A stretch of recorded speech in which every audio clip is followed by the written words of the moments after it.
Bonjour à tous, j'espère que vous allez bien, je suis vraiment ravie de vous retrouver aujourd'hui pour une nouvelle vidéo sur la chaîne qui va être un update lecture et plus spécifiquement un update lecture livre audio puisque j'ai écouté deux romans récemment. Pour vous donner un ordre d'idée, hier je tournais l'update lecture sur Luxe de Maxime Chatham et sur Puzzle de Franck Tilliez et aujourd'hui je vous tourne un nouvel update lecture sur deux autres lectures audio.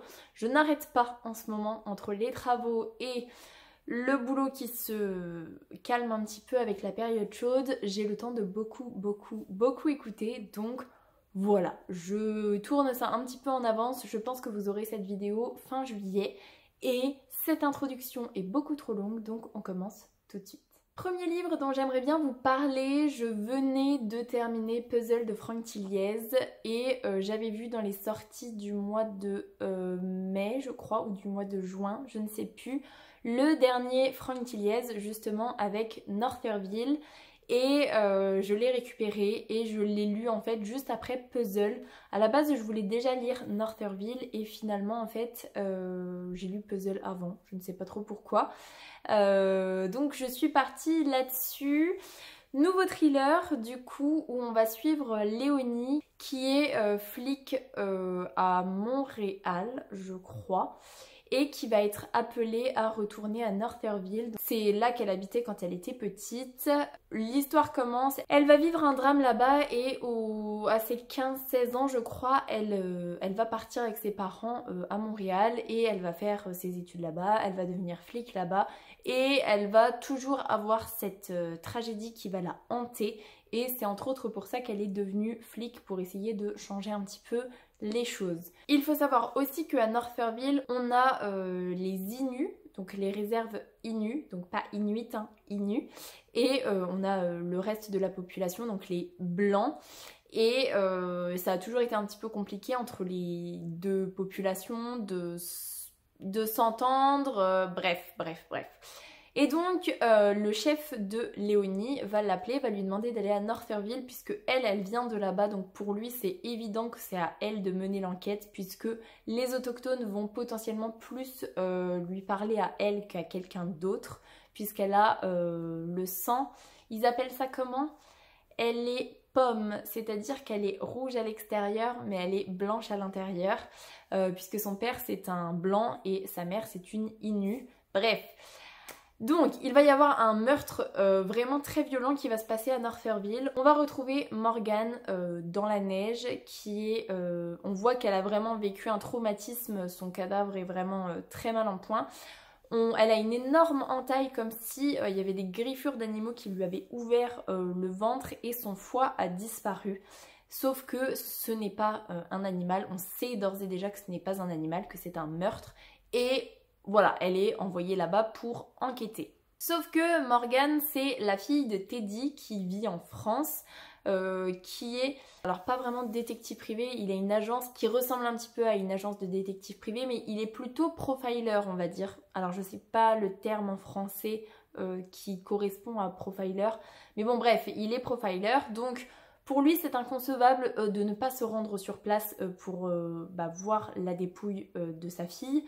Et en plus essayer d'élucider ce meurtre puisqu'on lui a bien précisé que son corps avait été retrouvé dans des conditions très compliquées et que son corps était très abîmé. Donc il va se rendre à Northerville aussi, il va rejoindre Léonie qui arrive quasiment en même temps que lui. Et voilà, il va dire que même si c'est sa fille, même si y a l'affect qui va jouer, il veut aider à retrouver le criminel et donc il va faire équipe avec Léonie pour essayer de trouver le meurtrier de sa fille et globalement c'est ça le pitch de base. Donc clairement Northerville, comme la première de couverture le montre, ça se passe dans un très grand froid. Il fait très froid, je crois que ça descend à moins 40 degrés certains jours. Il y a de la neige plus, il y a des tempêtes. Vraiment c'est une ambiance très froide on va dire. Donc moi j'ai lu ça au mois de juin, enfin j'ai écouté ça au mois de juin, mais essentiellement à la boutique, donc le côté froid ça allait. J'étais sous ma clim et donc j'avais froid, donc c'était plutôt chouette. Mais c'est un côté qui ne m'attire pas plus que ça. Le côté très froid, très neige, c'est pas mon délire. Mais je me suis quand même lancée dedans et j'ai beaucoup apprécié mon écoute. C'est vrai que la partie Inu m'attirait pas spécialement et en fait j'ai trouvé ça très chouette de voir comment la communauté elle va rester soudée, comment elle va essayer de garder ses traditions, les incompréhensions qu'il va y avoir entre les blancs et les Inus, la position de Léonie qui est aussi très compliquée parce que elle est rejetée des Inus parce qu'elle est pomme, et elle est aussi un petit peu rejetée des blancs qui savent qu'elle est à moitié Inu en fait tout simplement. Donc c'est vraiment une position pas évidente, mais elle va pas se laisser abattre et elle va continuer son enquête et je trouve ça vraiment très chouette. Le personnage de Teddy, il est trop cool, trop charismatique, franchement juste trop bien. J'ai adoré le binôme. Le petit reproche que je pourrais faire, c'est... Est-ce que c'est du spoil? Parce que... on le voit venir, mais en même temps, on espère que non. Donc si je vous dis que ça se passe, est-ce que ça vous spoil ou pas? Bref, il va y avoir une romance et je suis un petit peu déçue qu'il y ait une romance parce que c'est vrai que dans les thrillers, c'est pas forcément ce qui m'attire le plus. Hein. Je suis pas du tout contre les romances, mais dans un thriller, pas trop. Et en plus, la romance, elle est entre deux personnages qui, pour le coup, cette romance-là, bon ok, elle est compréhensible, mais en même temps elle est pas trop compréhensible sur d'autres aspects, donc bon bref. C'est le petit bémol on va dire, mais sinon j'ai trouvé ça très chouette. J'ai vraiment eu envie de savoir qui avait tué Morgane et qui était à l'origine de ce trafic humain en fait, puisque c'est pas juste le meurtre de Morgane, c'est bien plus vaste que ça. Je fais une petite parenthèse, j'arrête pas de regarder par là, mais c'est parce qu'il y a un petit oiseau qui est sur mon rebord de fenêtre. Il vient me regarder par mes fenêtres, vraiment. Et comme vous l'avez peut-être vu en vlog, j'ai un souci d'oiseaux à la nouvelle maison. Je pense qu'on est sur 4 ou 5 oiseaux morts chez nous. Et on a eu 2 collisions avec notre vitre, dont une qui a entraîné la mort de l'oiseau juste sur notre terrasse. Bref, bref. Il est parti. C'était une parenthèse.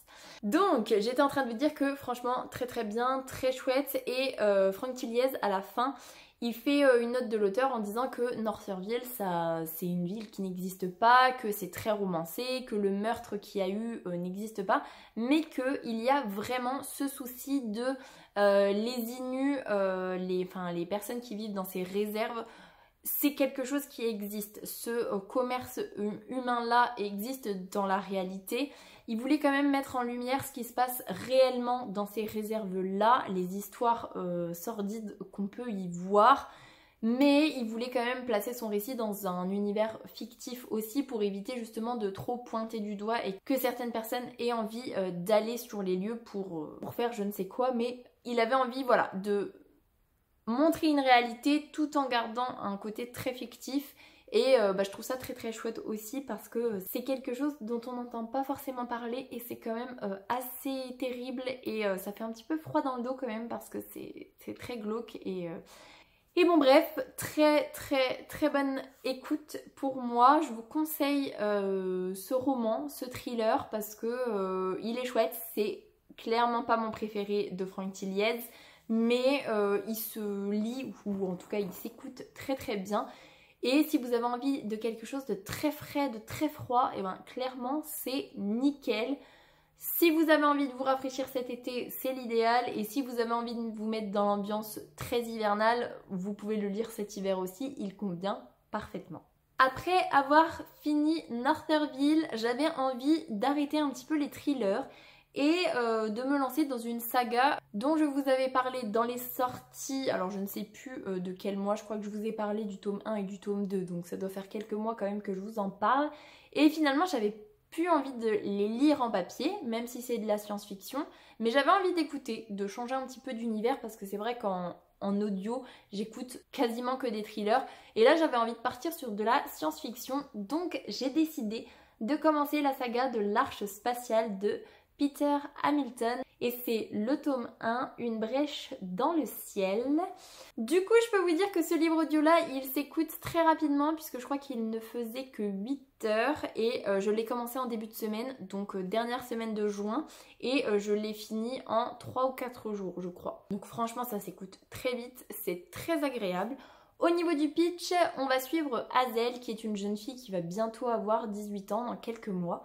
Elle vit dans un vaisseau spatial qui s'appelle le Daedalus, je crois.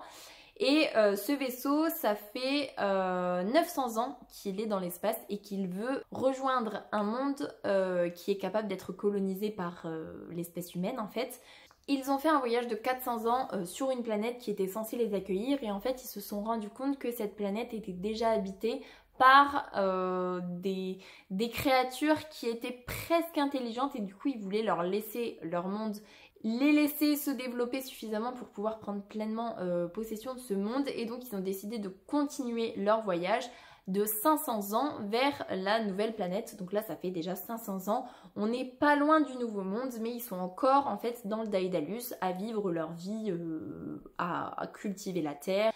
Le vaisseau représente en gros la structure de la terre en fait pour pouvoir faire son agriculture. On a les canaux, on a de la mer, on a vraiment un petit peu de tout. Et en fait, il se trouve que pour qu'il n'y ait pas de la surpopulation, pour que le Daedalus fonctionne correctement, les humains, à 65 ans, ils sont cyclés. C'est pas vraiment un meurtre puisque les personnes sont d'accord, c'est plus un suicide pour que la communauté puisse continuer de vivre en fait. Et les humains qui sont cyclés, en gros, ils vont faire partie du compost. C'est un petit peu horrible en disant ça, mais voilà, ils arrivent en fait au bout de leur vie où ils peuvent vraiment apporter quelque chose à la communauté et voilà, ils sont cyclés. Et il se trouve que Hazel a un frère de 14 ans qui s'appelle Fraser. Un jour, il va tomber d'un arbre et il va devenir tétraplégique sans réelle possibilité de remarcher un jour. Ce qui va poser la question de est-ce qu'on va cycler Fraser puisqu'il n'est plus capable d'apporter de l'aide dans la communauté. Hazel, elle ne supporte pas l'idée que son frère puisse être cyclé aussi jeune. Et elle va décider de partir pour essayer de trouver les tricheurs. Les tricheurs, ce sont les personnes qui, à 65 ans, décident de partir, de se cacher pour ne pas être cyclés parce qu'ils ne sont pas en accord avec le cyclage, tout simplement. Et en plus de ça, une des tricheuses qui s'est fait prendre le jour de la cérémonie du cyclage, elle va dire à Hazel qu'en fait, il y a un trou dans la coque du Daedalus, que l'air se raréfie et que c'est pour ça que les gens ont énormément de maux de tête, qu'il y a beaucoup de toux. Et en fait, le problème, c'est que si cette brèche-là, elle n'est pas colmatée, au bout d'un moment, le Daedalus ne pourra plus maintenir en vie les humains. Et cette femme-là, elle va lui dire d'aller voir Alisha et elle se rend compte que Alisha, en fait, c'est son arrière-grand-mère qui fait partie des tricheurs. Et donc, elle est fait d'une pierre deux coups. Elle décide de s'enfuir avec son frère pour ne pas qu'il soit cyclé. Et en plus, elle va essayer de retrouver les tricheurs pour savoir si effectivement il y a bien une brèche et qu'est-ce que l'on peut faire pour colmater cette brèche. Globalement, c'est ça le pitch. J'ai beaucoup apprécié mon écoute. Je crois que la partie qui m'a le plus plu, c'est la découverte de John, qui est une IA dans une montre, on va dire. Enfin, dans un bracelet multifonction, tout ce que vous voulez. J'ai vraiment beaucoup apprécié le personnage de John. J'adore les IA dans les romans de science-fiction. De toute façon, c'est la petite pépite. Et ce que j'apprécie énormément en audio dans ce tome 1, et ça va être le point négatif pour le tome 2 que j'ai commencé hier. Bref, mon point positif pour ce tome 1, c'est que la lectrice, elle va avoir une voix déformée et très numérique quand c'est John qui parle. Et je trouve que ça met totalement dans l'ambiance. Ça permet de se projeter complètement dans l'univers très science-fiction, très vaisseau. Et je trouve ça très très chouette.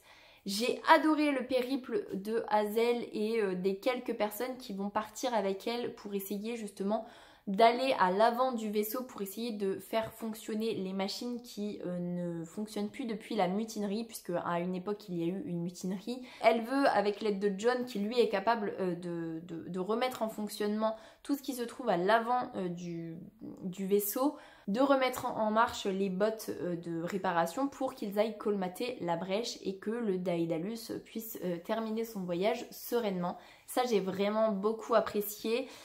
La petite péripétie avec les créatures qui vont se trouver dans le vaisseau, je trouve ça très chouette aussi. Et j'aime beaucoup le retournement de situation concernant cette mutinerie justement qu'il y a eu il y a 500 ans. L'explication, en plus c'est tellement plausible et tellement logique par rapport à tout ce qu'on sait depuis le début qui paraît un petit peu étrange. C'est vrai qu'il y a certaines situations, les gens ne remettent pas en question le fonctionnement du Daedalus, mais c'est vrai que ça pose question. Si vraiment à la mutinerie il s'est passé ça, pourquoi est-ce que le fonctionnement est comme ça pour certaines choses ? Personne ne remet en cause et finalement on va gratter. John va se poser aussi énormément de questions parce que ça fait 500 ans qu'il n'a pas été utilisé.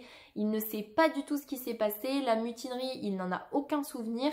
Et de fil en aiguille, comme c'est quand même une intelligence supérieure, il va faire des suppositions et on va se rendre compte que la situation, que la brèche en fait dans la coque du Daedalus, c'est rien en fait comparé à ce qui se passe réellement à l'intérieur du vaisseau et c'est très très chouette. Franchement, je trouve ça très cool. Je suis aussi contente que ce soit des jeunes adultes, des adolescents même pour certains, qui soient cette petite équipe soudée qui va faire en sorte que la vie puisse se maintenir, qui va être très altruiste. Et le personnage de Hazel, je la trouve vraiment très chouette parce qu'elle est droite dans ses choix et elle ne va pas varier. Et pour elle, ce qui est important, c'est... Même s'il y a certaines décisions qui peuvent être prises pour nous faciliter la vie, elle va rester sur sa ligne de conduite parce qu'elle va dire je veux pas arriver à leur niveau, je veux être meilleure qu'eux. Et donc on va trouver des solutions pour être meilleure qu'eux et pour arriver quand même à nos fins sans pour autant passer par la facilité qui peut être violente, qui peut être prise pour de la dictature. Et je trouve ça vraiment très très très chouette. Du coup, globalement, je vous conseille la saga de l'Arche spatiale de Peter Hamilton. J'ai vraiment passé un très bon moment de lecture. J'ai enchaîné avec le tome 2 en audio. Donc là, je crois que je suis à 24%. Donc je l'ai commencé hier, donc ça se lit aussi. Enfin, en tout cas, ça s'écoute très très bien. Je vous referai un topo update lecture sur le tome 2 très prochainement, ça c'est sûr. Et puis globalement, voilà, hein, si vous aimez la science-fiction, je pense que vous serez servi. Du coup, voilà pour cette update lecture spéciale livre audio. J'espère qu'il vous aura plu. Si c'est le cas, n'hésitez pas à mettre un petit pouce dans les airs, à vous abonner à la chaîne et à venir discuter avec moi en commentaire. Ça me fera super plaisir. Pour les plus timides, un petit emoji tigre, ce sera très apprécié. En attendant, je vous souhaite une très belle semaine, de très belles lectures et je vous dis à la semaine prochaine. Salut!